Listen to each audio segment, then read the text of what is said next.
Hi, ladies and gentlemen. I am Satya Sundar Ghosh, MBA from IIM Ahmedabad, Chief Engineer in Merchant Navy for the last 14 years, auditor, surveyor, and valuer of vessels. This video is about a very important topic.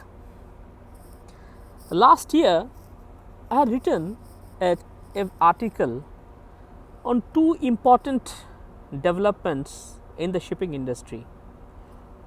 One was ballast water system, other was scrubber.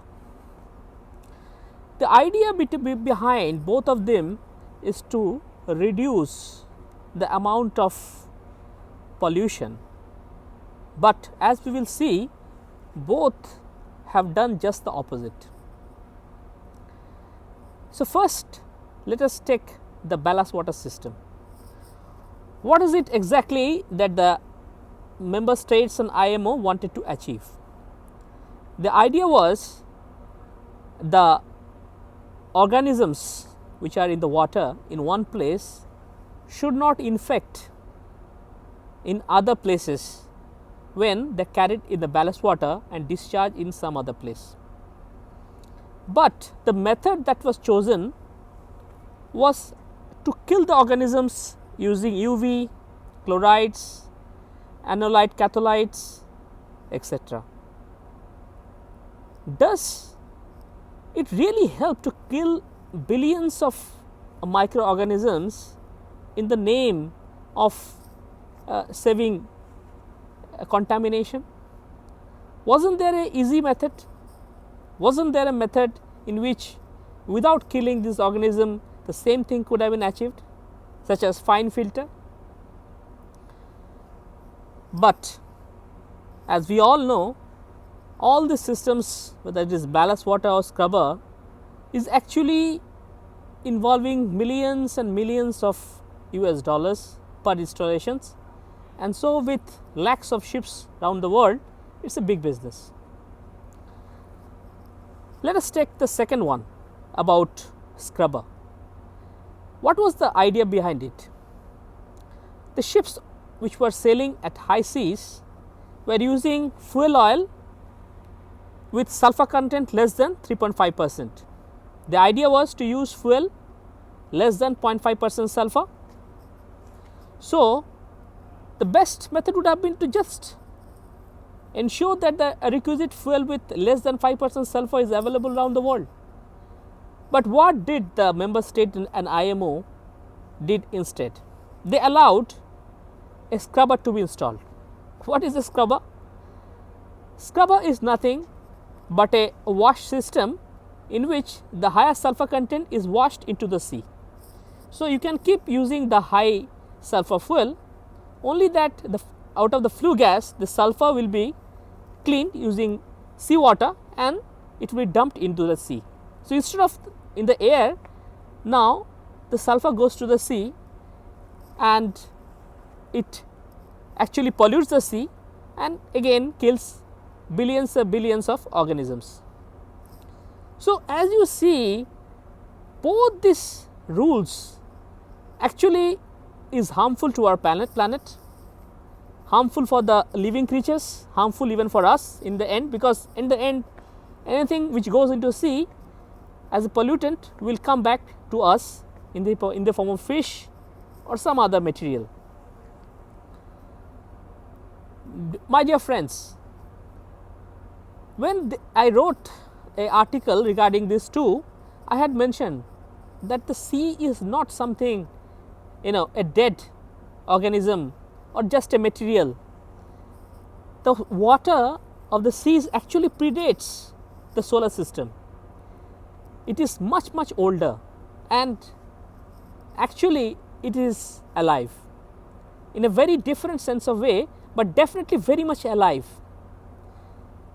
And as I have written number of times, the sea has controlled the life on earth, killing the most dominant species multiple times in the last few billion years.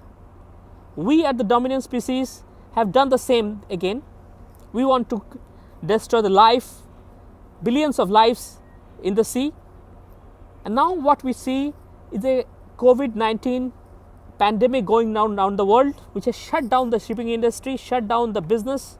In fact, last year I had predicted a very similar thing, that many times the sea has controlled life by filling the atmosphere with hydrogen sulfide. Once the oxygen goes and hydrogen sulfide fills in, the dominant and most of the organisms on land die out. So, same thing is happening now. A virus has infected around the world. Some say it has come from bats or pangolin. It doesn't matter from where it has come, but the idea is very clear: to shut out our polluting and selfish system.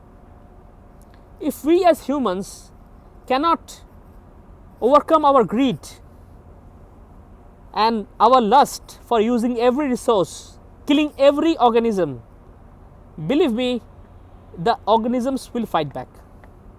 And the day is not long when we as a species will be extinct. We are interdependent and not living in as a singularity.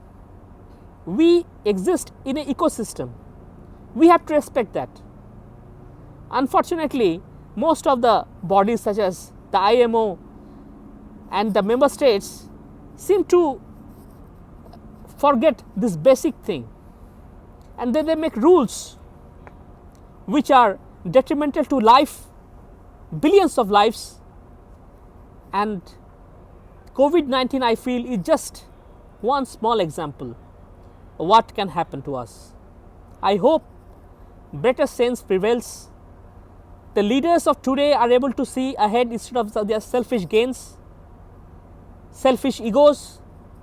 Real leaders come up and take the world into a better place, a more compassionate place, more loving place, a place where all organisms can live in peace and harmony.